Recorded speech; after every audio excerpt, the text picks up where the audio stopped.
Well, hi guys. So this is, you're gonna watch me set up here because this is crazy, but I didn't have it set up properly to live stream off my computer. So we are hooking up this phone and doing it this way. Hello! I don't know if anyone can see me, nor can I see your chat. So I'm gonna figure this out as we go in progress. This is how you do things when you're a little bit crazy. Hi, I'm Lise Colucci and I'm one of the life coaches at Queen Being. I was going to come on here and talk to you about, about taking care of yourself, about overcoming, about discovery, understanding, overcoming narcissistic abuse in a toxic relationship. I'm completely flustered because none of that worked and it's kind of funny. Anyway, back to the serious stuff. What I wanted to start with was I wanted to welcome everybody. Hello.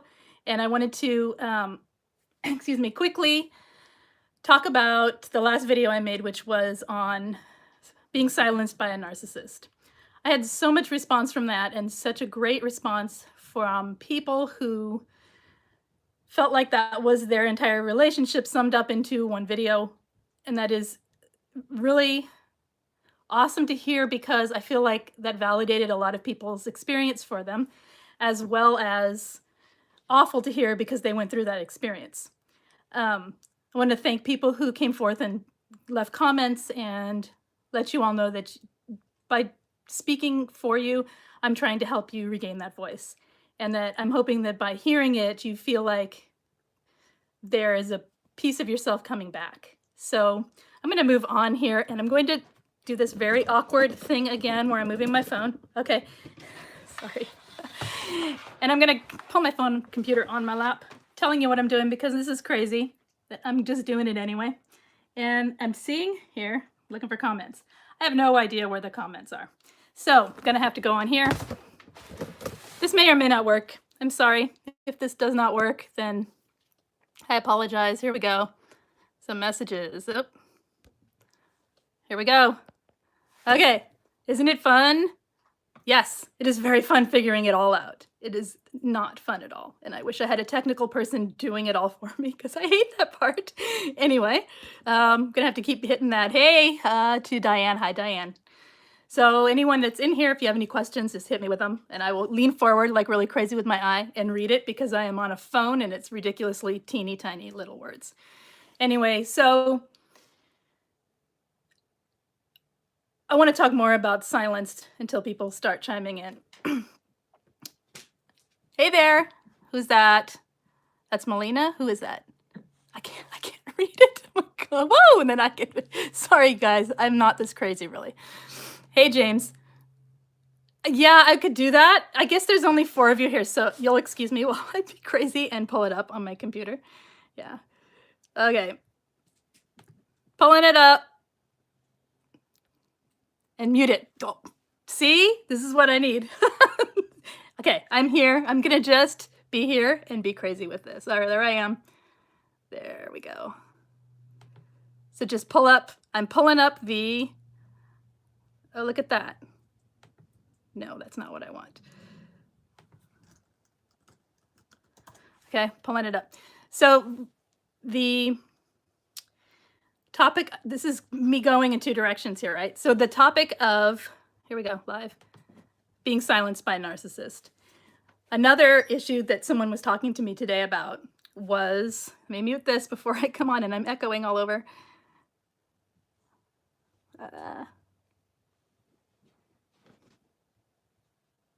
Mute. Yes, I did it. Okay. Hey there. Yay, James. Thank you. Now I got to find your comments. They're here somewhere. Hey there. Let's see. Of course, the comments aren't coming through. Okay. Anyway, fun times with Lise. Okay. So another thing that came up with being silenced by a narcissist is semantics. When they'll use semantics to shut you down completely, you'll be telling them something and they will start, for instance, this person was talking about being,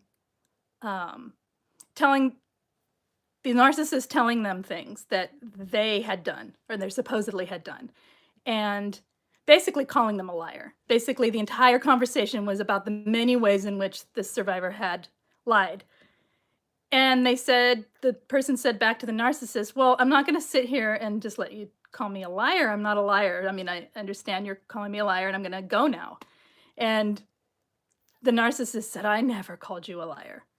So you see, they take the semantics, completely shut down the whole conversation, and then the whole thing's about how the narcissist never called them a liar. They went on for 20 minutes about how they never said that word. Anyway, hello. Hi, Colleen. Yes, you know how crazy I'm feeling. I can't see any of the comments. I'm going to disappear 1 second. No, they're not coming through.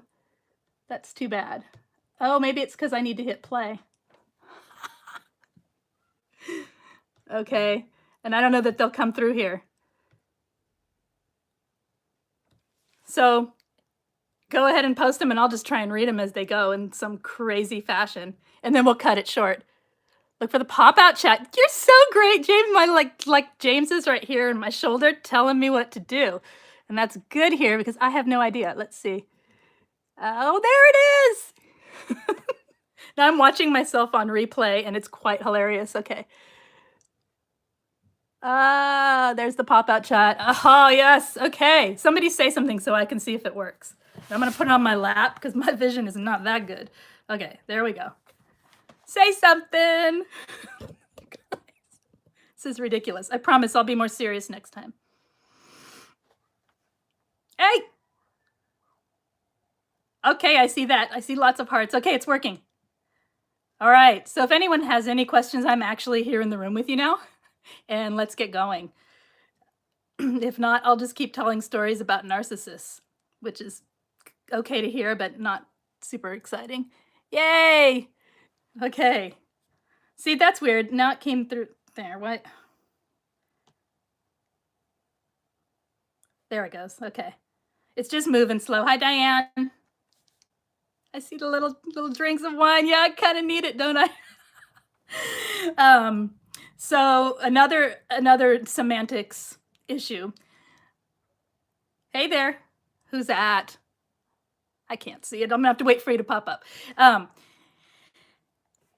So another story is, a narcissist you might have something to say to them and say it's either in speech or in text is even worse. And you'll be telling them something and you have this fully thought, well-formed paragraph that you either text or type or speak to them. And within, I don't know, however, at some point in that, instead of answering you directly, they'll say something like, well, I don't understand what you said, the punctuation's wrong, or I don't understand what you're talking about because that word was spelled wrong. And the entire conversation then is gaslighted and back to the topic that isn't the topic at all. And you're completely shut down and silenced. It just goes on and on. Hi, Deborah. Somebody asked me something so I can get on with talking and stop babbling. I'm a little thrown off because that was crazy trying to log in, but we did it. So, okay. I'll stop being crazy now. Anyway, the response to that video had me thinking that that's a huge place to begin healing, to start to work toward allowing your voice to be heard again in safe and areas of your life where it isn't so affected by narcissism. So that, what's my story? Oh gosh, it would take more than the time we have. Let's just say I've known a few, and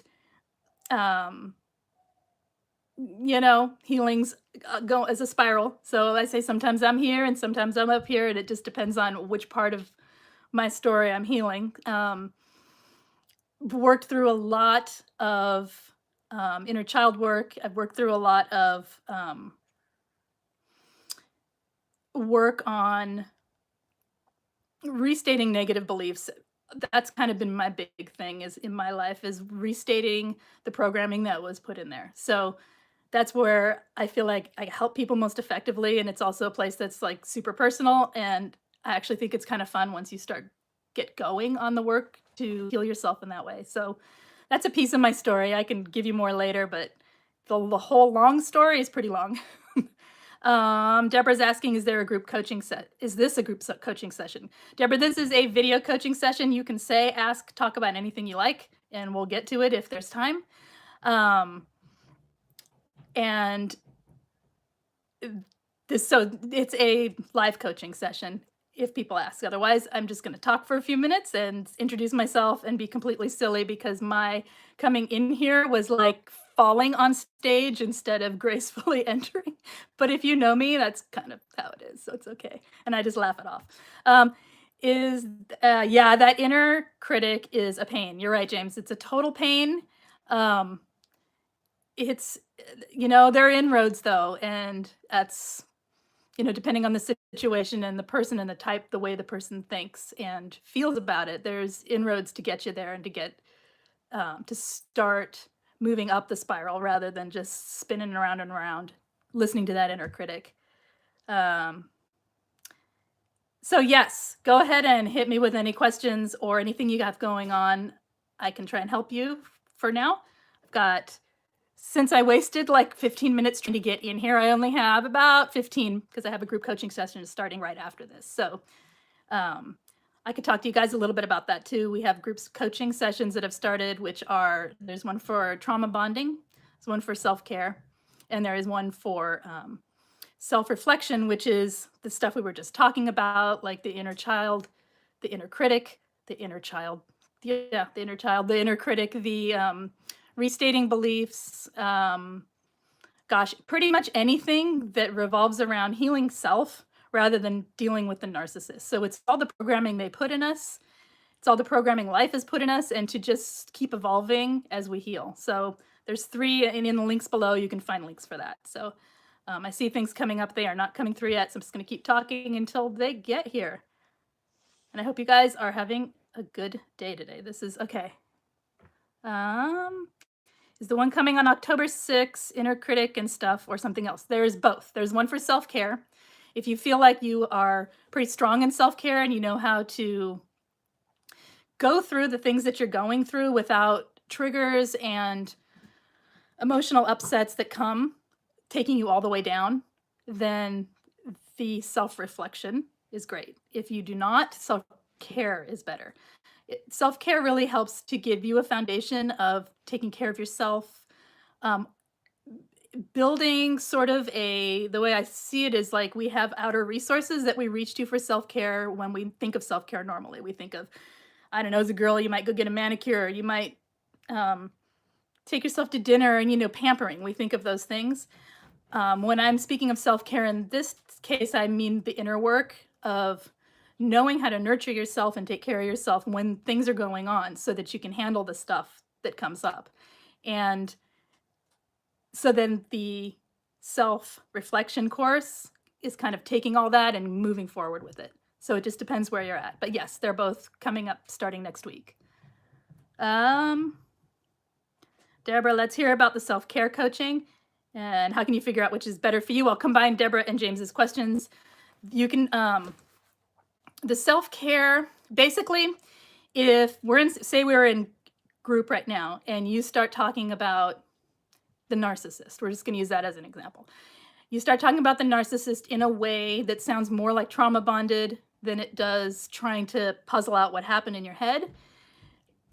In the self-care group coaching, I would bring it back to you and I would start looking and asking you questions about yourself rather than focusing on the narcissist. So it's really to take that focus that's going out into the world to all the things that are negative and to bring it back in so that you're focusing on yourself and you're focusing on basically healing yourself. And you get this, like, I don't know if anyone's in here from the group and if anyone wants to chime in, but what I've seen is sort of a passion for healing take place, and that's amazing. So they probably already had that passion, but that's what brought them to the group. But I've seen it grow in a really beautiful and sort of organic way where it's becoming part of who they are. And then to ask which one's better and what self-reflecting looks like. So say you already know how to, when you're triggered, by something, just take a trigger, for example, people usually have anxiety or depression. They have panic. They have looping thoughts. They have, all the things that go along with the trigger, flashbacks, even nightmares. Knowing what to do when you have those things would be what I would call self-care. If you feel like you don't have a grip on what to do, self-care is great for that. Or unable to get over anger, feeling stuck, feeling like you don't know what to do next. You feel like you've reached a plateau with your healing and you don't know what to do. Self-care group is great for that. Self-reflection, you already kind of have a foundation. You go through your life, you have a trigger, and you know how to navigate it. You can kind of surf that water. But you want to go deeper into your healing. You know that you have issues maybe with childhood stuff, or you have issues with, your inner critic, or you have stuff to work on regarding the programming the narcissist put in your head. It's more, we're still going to have a self-care basis because that's the way I coach, but it's more like allowing space for that within the group. And so it's very similar, but the self-care one really is, if you don't have a foundation in it, it's a good place to start, and it's a great group. So hope that helps. I got a thumbs up, so hopefully that makes sense. Okay, great. And I think I answered you, James, on which one's better. Oh, here we go. Most of the time I can handle it. Definitely need to deprogram. Yeah, I mean, like I said, they're both going to include self-care. I'm not going to leave you hanging. They all come with the self-care first aid kit. So there is a little course that I created. It's pretty short and it's pretty simple, but it has lots of good information in it. So they all come with that included so that you can, have resources. Some people are paper people, some people are journalers. I have a journal that goes with it. So hopefully that is helpful. Yes, okay, good, you got it. Any other questions about anything else going on? What's going on with you guys? Let me know. No, I will keep talking. This live is crazy. Okay. I don't mind it when Angie's with me. All by myself's a little different. Anyway, let's see what time it is. I've got about 10 minutes and then I had to head out for the group. We have our final group tonight and I'm sad and happy at the same time because these ladies are amazing and hopefully we'll continue anyway, but it's been great to see them thrive, to see them making change. It's great. I think that's it with that as far as the groups go. Oh, the trauma bond group. I'll talk a little about that. I don't think anyone has asked about that in here, but I'll just mention it as well. That one is obviously for trauma bonds. Any stage of healing can still have attachments to those trauma bonds. So it's not necessarily only for people who have just been discarded or are trying to leave. But it can be for people who have a pattern of trauma bonding as your source of love. Like, in other words, that's the only way you feel love. So that's been, kind of a good starting place for a lot of people, where to kind of help them through a discard, help them through their own letting go during that discard, and beginning a lot of self-care. I mean, a lot of self-care is involved in it. In every day, in all parts of both the group and the coursework. And I didn't mention all of these groups have a Facebook Messenger chat that goes with it, where it's private, just us, whoever's in the group. And I check in several times a day. I try to chime in if there's an issue or if someone's going through a crisis or something, and give them little coaching tips to keep moving them forward through the week. The group itself, they have been cohesive and super supportive. So there's that third thing that's added in. Speaking to fine-tune things and get clear on what my purpose is. Correct. Yes, that's exactly, that's what you're seeking. I read speaking, but yes, that's exactly what that could help with. Especially if you are not newly discarded. If someone's newly discarded or just left or trying to leave, I would say the self-care to start there. But if it's something that's been a little while and you've kind of got a grip on your life now and you're moving forward and you're just feeling like you need to shake it up and get that healing sort of up at a notch, then the self-reflection. Yeah, so that's where that is. I have, I don't know, 5 minutes. Okay. Trying to keep myself on task here. I need like a crew. This is interesting. Angie, my hat it comes off to you. You are amazing for doing this as seamlessly and smooth as you do. And I fully appreciate how difficult that is. You left it a year ago and you've been working on my healing. Yeah, that's so yeah, self-reflection might be great for you. It's like I said, it's the next step.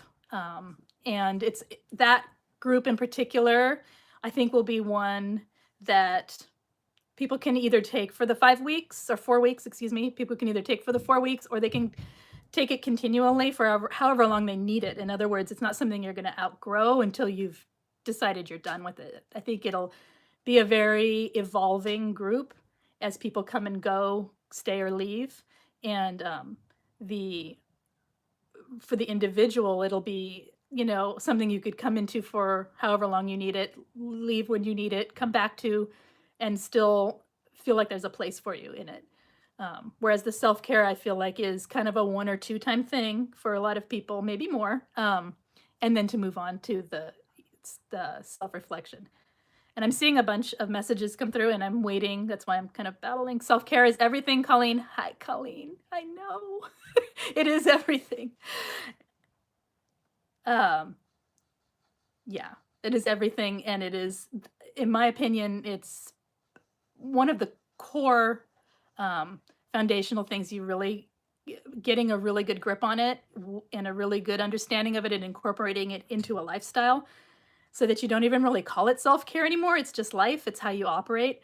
That can take you through a lot of situations in life where you can just ride through it a lot smoother.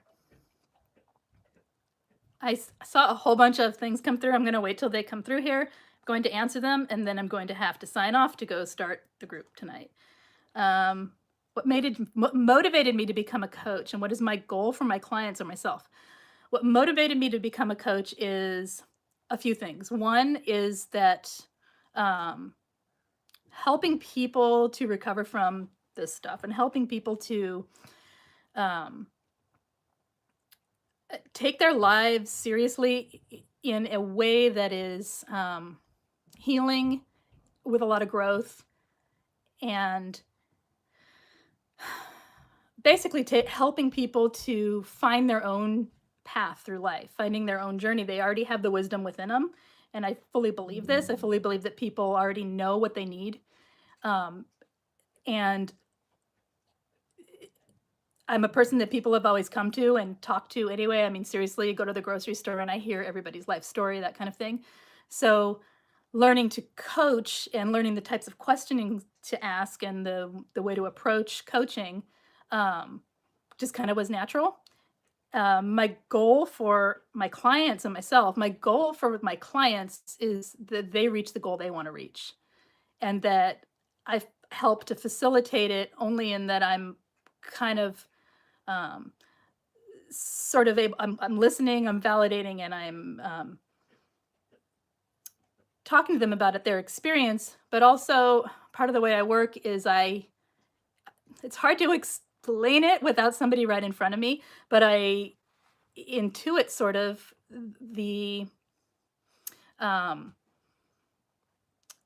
I take a big picture. Basically, this is the way I think. I see the big picture of what they're saying.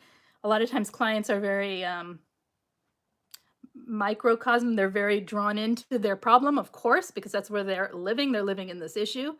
But I tend to see the person more as a whole. And so one of my goals is to help people step back and see that the problem is not everything, and to see that there's a lot more to life than the issue that they're dealing with, and help them to find their way through that. I hope that makes sense. It's a really hard one to explain.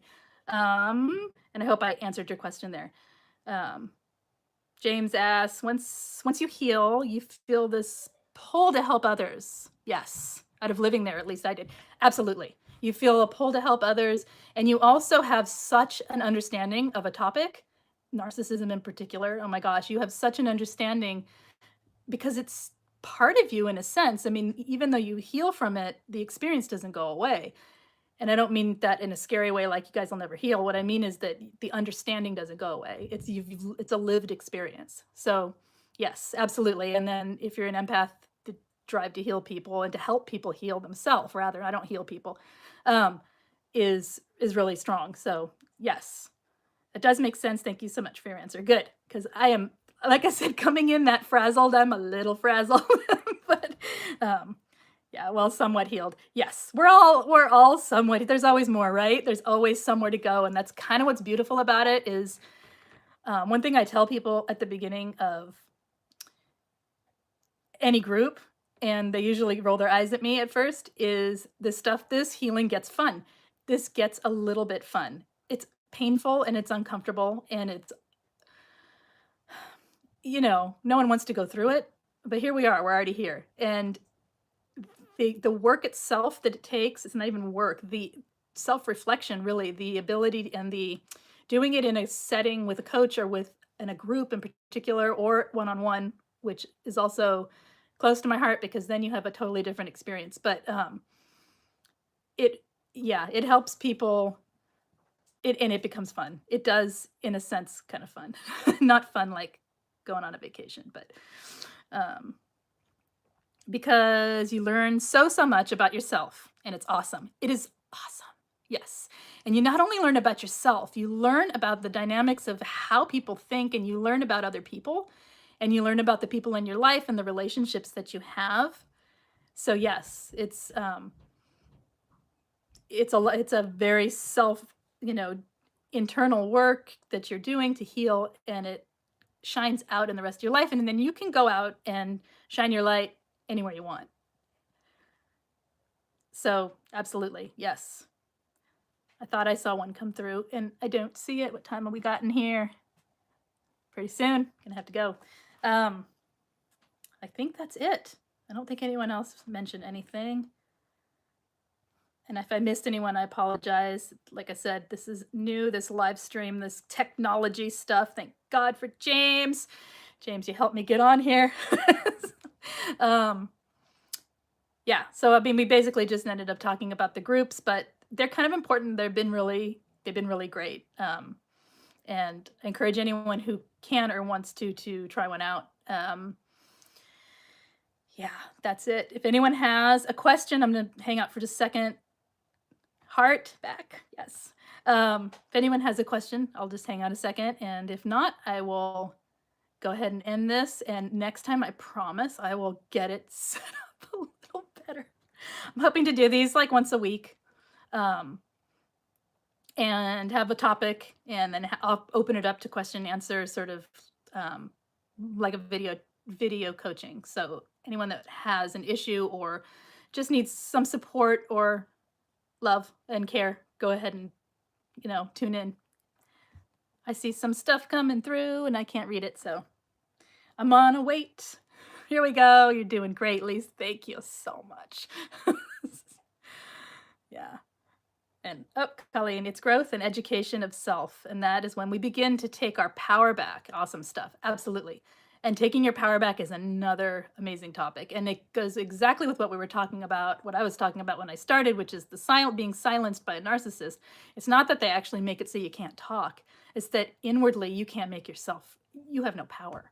They take away your sense of agency and your power.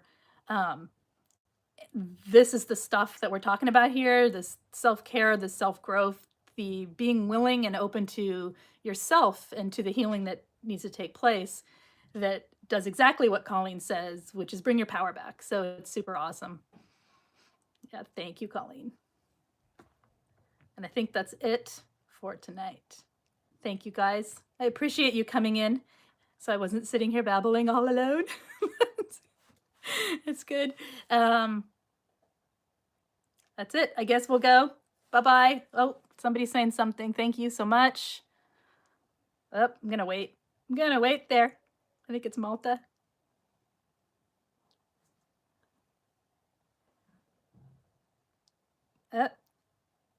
Thank you, Lise. You're amazing. I appreciate you. I appreciate you too. And I love you, Colleen. And thank you. Thank you. Thank you, James. Without you, we would not be here tonight. We would be staring at a black screen going, where did she go? And then we would go on with the rest of our nights. Thank you so much for your time. Have a great evening, y'all. Okay. Thank you. Thank you, guys. So we're going to end it here. And without any formal ending, I'm just going to say good night. And I appreciate you all. Thank you. Bye-bye. Now I have to figure out how to turn it off. Okay.